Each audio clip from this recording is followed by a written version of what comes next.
Un nouveau virus vient d'arriver aujourd'hui et on va en profiter pour vérifier sa vitesse de propagation.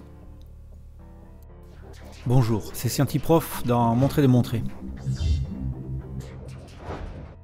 Depuis le 20 janvier, il y a un site qui enregistre tous les cas de personnes qui sont infectées par le coronavirus. On va essayer ici de faire un tableau, de modéliser la montée du nombre d'infectés afin de savoir au bout de combien de temps la population mondiale est susceptible d'être infectée. Bien sûr, notre modélisation ne prend pas en compte les efforts qui seront faits pour enrayer la propagation.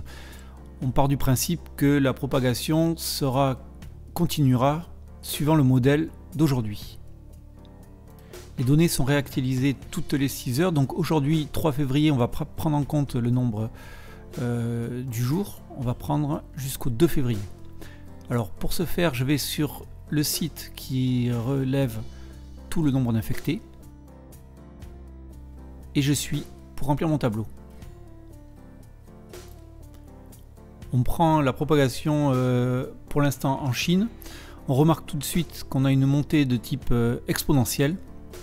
On va donc faire une modélisation sous forme d'une fonction en a fois b exposant x.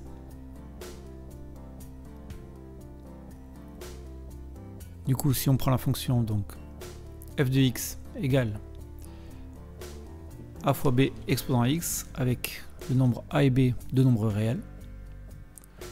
On prend comme point 0 le premier jour d'enregistrement du nombre. Donc x égale 0, on a trouvé 278 cas. On va prendre ensuite comme deuxième nombre le 13e jour, ici parce qu'il correspond donc au 2 février, le dernier enregistrement fini, ce qui va nous permettre de calculer b.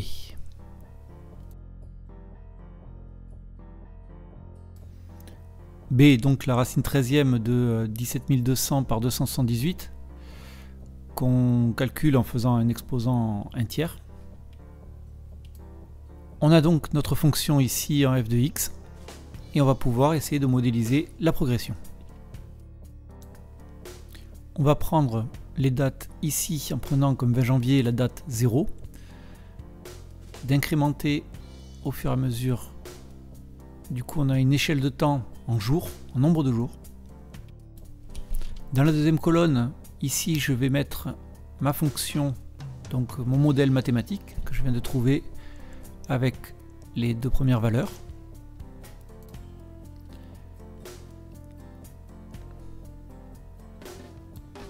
J'étire ensuite ma fonction et je constate que le modèle correspond assez bien à la réalité, ce qui nous amènera à peu près 23 000 cas à partir du 3 février. L'écart par rapport aux chiffres donnés sont assez faibles, on a 100 cas de différence par rapport au du février. On va la tracer pour voir l'image qu'elle donne. Donc ici en rouge on a mon modèle mathématique, en bleu les données relevées par le site du nombre d'infectés. On voit que je suis peut-être légèrement pessimiste sur la progression de la droite, mais si c'est bien une exponentielle, voilà ce que ça va donner. Si on prend en compte qu'en Chine, on a plus de 1,3 milliard de personnes, donc en allant chercher plus loin, en extrapolant, on va voir ici quand est-ce que j'arrive à 1,3 milliard. On devrait atteindre ce nombre entre 48 et 49 jours en Chine, avec donc plus d'1,3 milliard de personnes infectées. Le modèle nous dit aussi qu'à partir de 54 jours, voilà, on a l'ensemble de la population mondiale qui va être infectée. Voilà, ça veut dire qu'en moins de 2 mois, la population mondiale peut être infectée par ce virus. C'était Scientiprof le 3 février 2020. À bientôt, peut-être.